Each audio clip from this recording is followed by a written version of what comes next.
Agora que já podemos captar esse nosso rouxinol cantando, pode começar. Não pode o homem, pelas investigações científicas, penetrar alguns dos segredos da natureza? A ciência lhe foi dada para seu adiantamento em todas as coisas. Ele, porém, não pode ultrapassar os limites que Deus estabeleceu. Quanto mais consegue o homem penetrar nesses mistérios, tanto maior admiração lhe devem causar o poder e a sabedoria do Criador. Entretanto, seja por orgulho, seja por fraqueza, sua própria inteligência o faz joguete da ilusão. Ele amontoa sistemas sobre sistemas, e cada dia que passa lhe mostra quantos erros tomou por verdades e quantas verdades rejeitou como erros. São outras tantas decepções para o seu orgulho.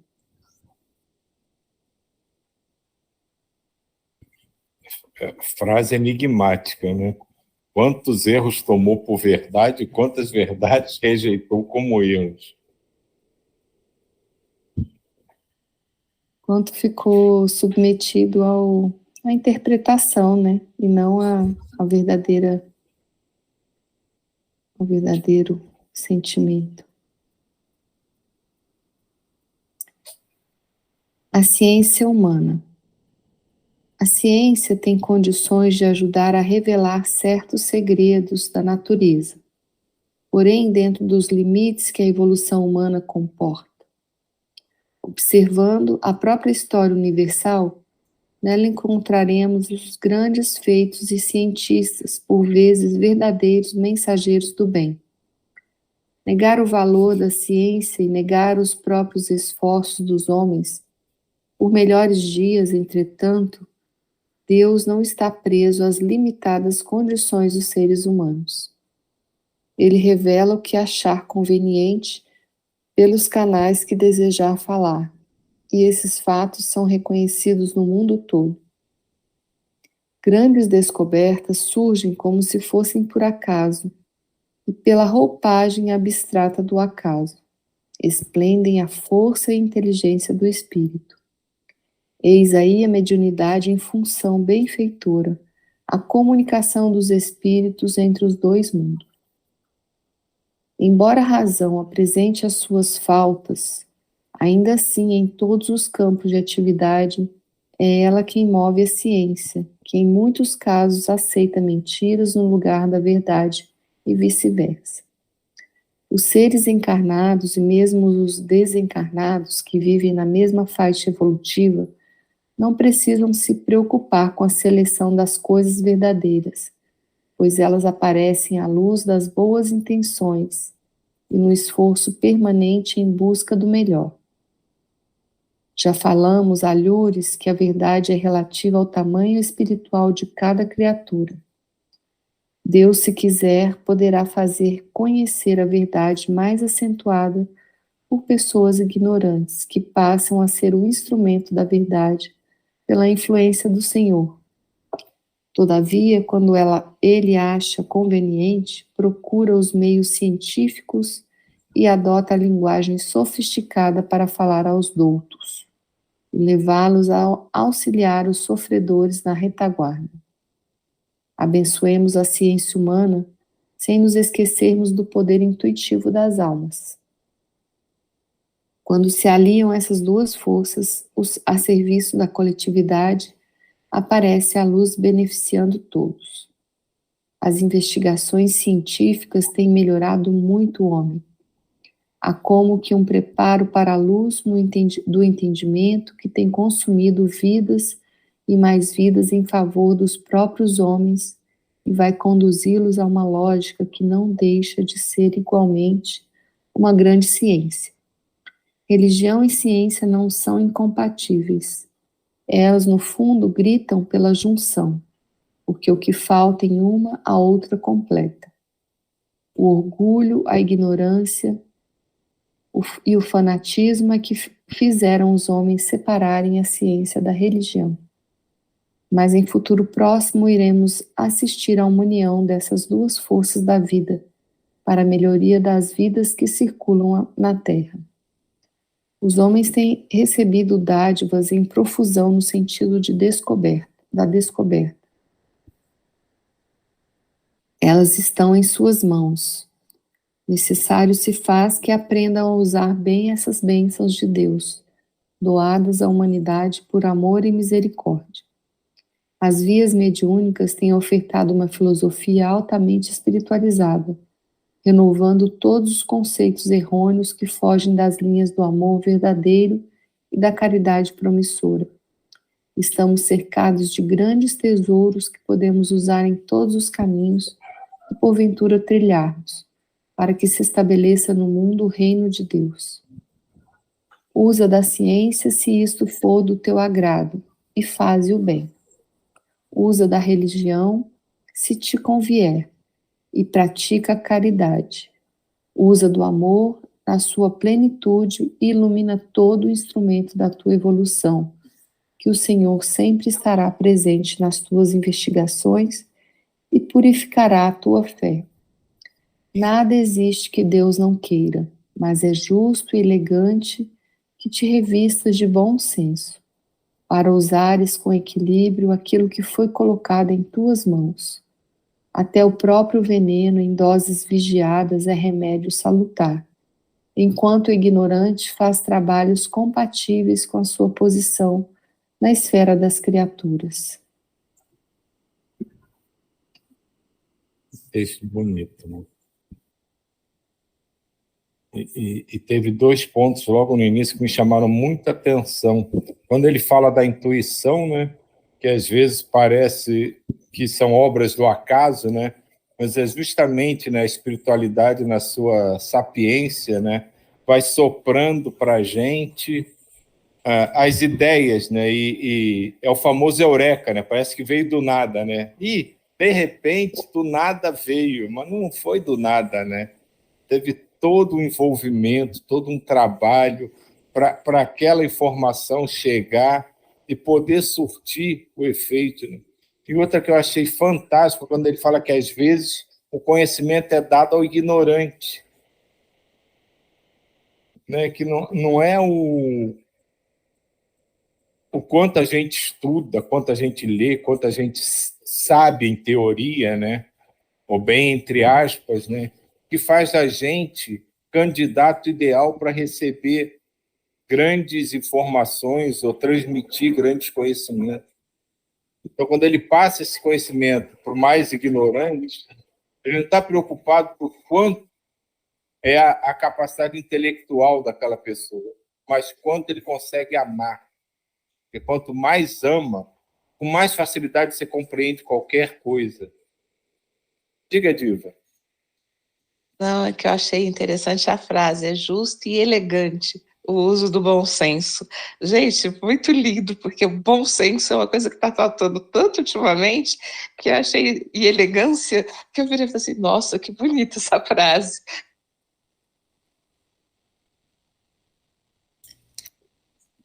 E nesse texto, eu também tinha atentado bastante para essa parte em que ele coloca, né?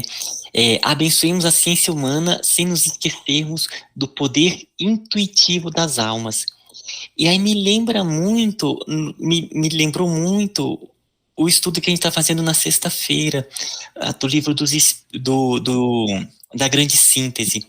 Porque na Grande Síntese, bem no começo, ele vai mostrando que a humanidade está adentrando em uma nova forma de cognição, que vai ser para um processo de intuição, que é simplesmente ele entrar em sintonia com a própria essência, com a própria natureza, e a partir dali ele vai vir uma outra forma de vir informações. Então, com isso, necessita a sensibilidade, não é o processo da racionalidade. Então, eu acho interessante quando, aqui nesse capítulo, ele começa falando assim, a ciência humana, porque eu vejo, né, e aqui ele coloca no meio, que cada vez mais ele está vindo o processo da unificação entre ciência e religião. Porque ambos tanto a religião na sua linguagem, a ciência, a filosofia, a arte, de certa forma, elas tentam expressar leis universais, leis que expressem seus vários planos, né? Então a ciência, ela tenta mais ou menos organizar e mostrar essas leis, e a religião também, no momento que ele vai mostrando a lei de amor, o aspecto da ação e reação. Então, está cada vez mais chegando o momento desse encontro em que a ciência, ela vai ser uma ciência espiritual, onde vai se buscar cada vez mais conhecer as leis de Deus e vivenciá-las, né? Cada vez mais um processo de colaboração, cada vez mais um processo de fraternidade. E então essa separação entre intelecto, entre intelecto e coração, ele vai se tornar um processo só, cada vez mais, né? Então, isso me toca muito o coração. Eu acho isso muito bacana, quando a gente vai percebendo que cada vez mais está acontecendo esse processo.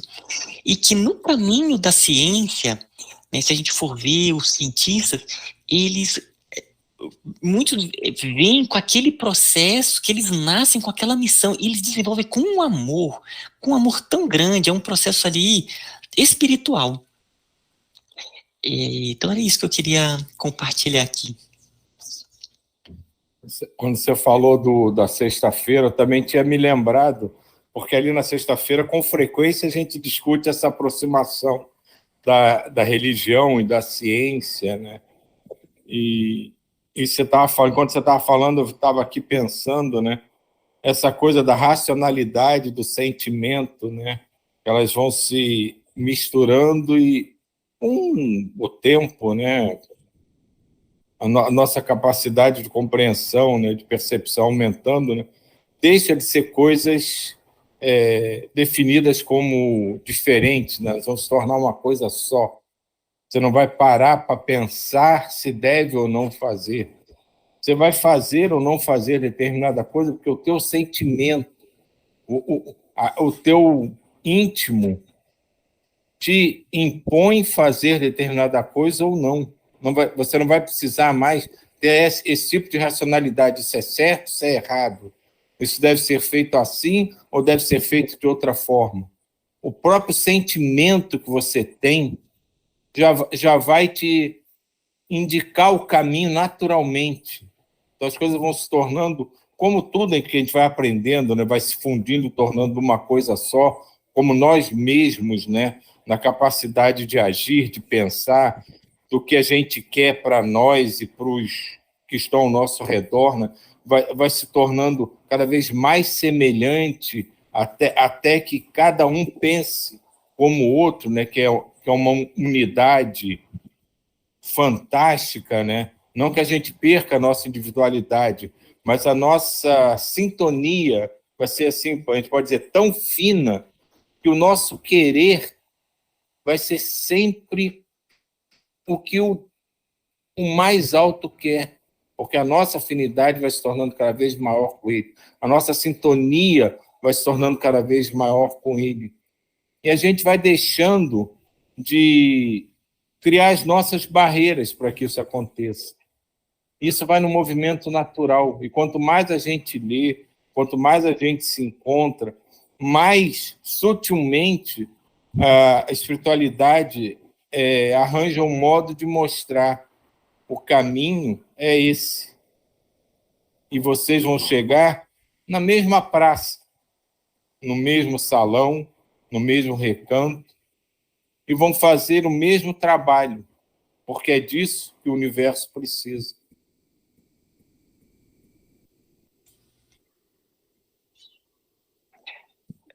Essa questão da ciência humana, né, que ele está mostrando aqui, eu fico pensando, os governadores, né, naqueles planos tão altos, o governo oculto do planeta, né, oculto aqui pra gente, mas a gente sabe que há toda uma organização. E já sabendo que o planeta, ele, né, é um processo que é é astronômico, desde muito tempo já se sabia que a gente estaria aqui passando por um processo de transição, de organização social, de organização, né, espiritual do planeta. E isso, muitos e muitos orbes, milhões de planetas passam por isso, né? Então isso é muito bem conhecido, esse processo da transição, embora a gente pense, né, como que vai mudar tudo, né? Como que vai ser todo esse processo? Mas isso é muito bem conhecido. E ali, quando começa em 1600, começa a vir uma leva de espíritos que começam a criar uma nova forma de organização do pensamento. Aquilo ali, ele já vem preparando toda essa grande movimentação de interconexão que vai acontecer no planeta e de reformulação. Então, ela surge com um propósito do mundo maior, espiritual. Então ela surge de uma maneira bem concreta, parece que aquela coisa assim, que é totalmente diferente da religião, da espiritualidade, começando a estruturar as leis do ponto de vista material e vai cada vez mais se sutilizando, né? Então ela vai reestruturando as instituições que antes eram baseadas na religião, na questão da autoridade religiosa, e vai colocando princípios científicos dentro dessa ciência humana, bem ali, racional e ainda desprovida desse aspecto moral. E cada vez mais ela vai vai estruturando a educação, mas também vai se sutilizando. Então a gente entra aqui no século XIX, cada vez mais ela entrando em um processo de sutilização que vem com a quântica, com a relatividade, uma visão que vai aos poucos adentrando na questão espiritual, e isso vai o quê? Né? Ela vai chegar numa apoteose que é dessa grande unificação. E o que vai acontecer? Vai ser a própria unificação da ciência e religião. Então, essas religiões todas, elas vão ser unificadas, né, por um processo que a gente ainda não sabe como, mas elas vão ser unificadas juntamente com a ciência. E isso tudo está dentro desses planos da organização, né, dessa nova forma de organização, onde acontece um processo de síntese de religião, de arte, de filosofia, de ciência, de sociedade. Então, eu acho isso tão lindo, se for vendo todo esse processo, como que a humanidade, né, vão vindo espíritos trazendo, e esse giro cada vez mais rápido, é tudo a preparação mesmo para essa grande mudança que está acontecendo, sabe?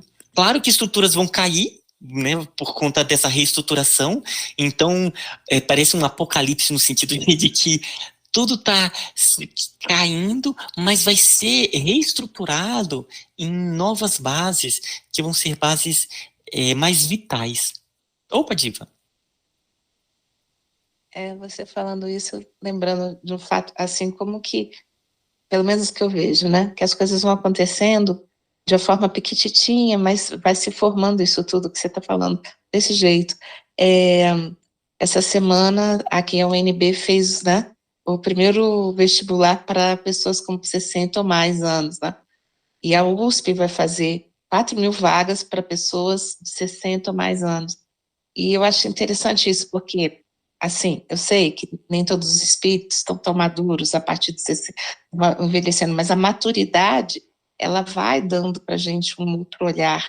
E quando permite-se, né, que essa maturidade entre dentro dessas universidades, e se a gente conseguir combater etarismos, né, essa coisa toda, e que realmente essa pessoa mais madura queira, né, fazer um trabalho, não sei, eu vejo assim também.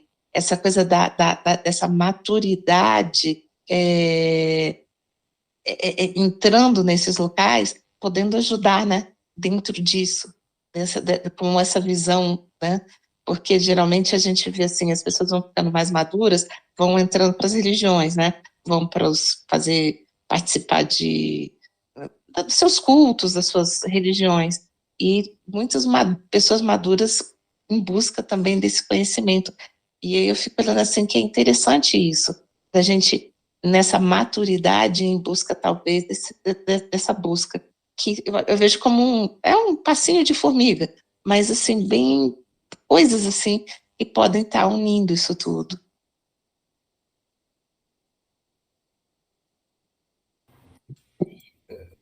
Ouvindo vocês dois, me veio uma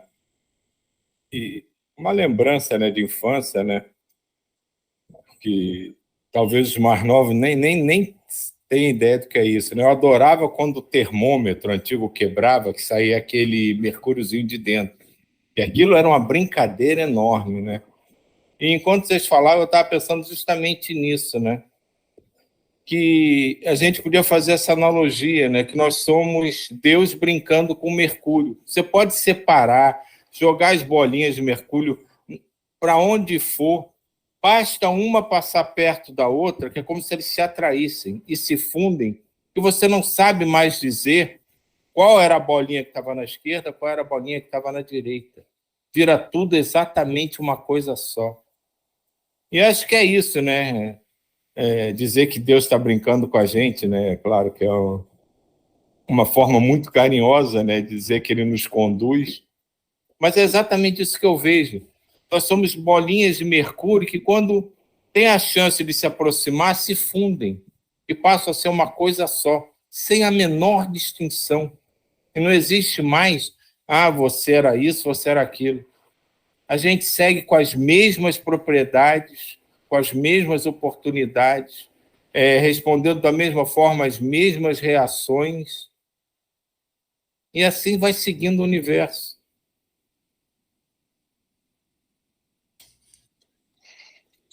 Esse ponto que a Diva falou do vestibular, das pessoas, né, da terceira idade, é tão bonito. Ontem eu recebi um vídeo que eles fizeram das pessoas que foram fazer o vestibular. E interessante que foi bem isso que eu fiquei pensando também ontem, assistindo, sabe? O vídeo, vai ser tão bacana essas pessoas, eles estarem ali na sala de aula, sabe? Os jovens, eles vão ver todo o respeito, e vai ser uma troca que vai ser maravilhosa. A universidade estava precisando mesmo disso, sabe? Abrir as portas, né? Então ela está abrindo as portas para vários grupos, então cada vez mais vai trazendo essa diversidade, né? Então, universidade, diversidade, né? Então, e essa da terceira idade é belíssimo mesmo. Todo esse grupo que vai adentrar ali e vai estar vai estar participando das reuniões, de toda aquela efervescência na universidade, trazendo essa visão que eles têm ah, de toda uma vida, que é tão rico, sabe? Muito, muito bacana isso. Isso tudo vai repercutir mesmo. Já que a gente está falando da ciência humana, e ali é um local de incubação dessas estruturas ligadas à ciência, então é um elemento novo, extremamente rico, que vai ser trazido, quer dizer, que vai ser levado para a universidade. Quando eu falava das escolas Waldorf, né, que nos anos iniciais tem crianças de 3 a 6 anos, que os de 6 têm mais obrigações, vamos dizer assim, e os de 3 têm menos, mas as salas de aula são como a casa, né, tem fogão, tem geladeira dentro da... Geladeira não, tem fogão, eles fazem pão, tem, né, toda uma organização. Então os pequenininhos ajudam com umas coisas que eles são capazes, os maiores fazem outras coisas. Agora, vendo esse passo aí da universidade, me lembrou assim que agora vai ser o contrário, né? Dentro da universidade, os mais jovens vão poder estar retribuindo, né, nesse processo de auxiliar esses mais velhos e ao mesmo tempo aprendendo, né? Porque na cultura japonesa, os mais velhos são muito, né, reverenciados e são sempre, tem uma importância, né, que para nós ocidentais não tem tanto, né? Não valorizamos. E eu acho que isso já é um passo para esse olhar, né, mais maduro aí, que a gente possa estar sempre aprendendo com os mais velhos. Então, esse momento de os mais jovens poderem estar olhando para eles também é um momento de muito aprendizado e de valorização, né? Alguns estão questionando e tudo, todo esse processo é muito rico para que possa ter essa compreensão, né, da importância dessa convivência, de aprender com esses mais velhos.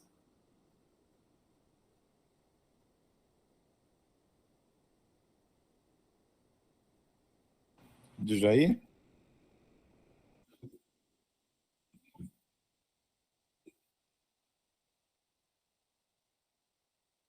Oi, Jair, você quer falar? Rapidinho, já que deu a hora. É só para pegar um gancho disso tudo que nós estamos conversando, que é de nosso conhecimento que o corpo humano terá que ser aperfeiçoado e está sendo aperfeiçoado com novas metodologias e tudo mais, terceira visão e outras coisas mais. E uma das coisas que me passou agora na cabeça, esse assunto que a gente está falando, são os neurônios. Porque eu sinto que já estou com 70 anos, eu sinto que as coisas já começam a escapar, entendeu? Por mais exercícios que eu faço, por mais isso, por mais aquilo. Então, vai vir metodologias para preservar esses neurônios, outros passos que irão dar. É só isso que eu queria acrescentar.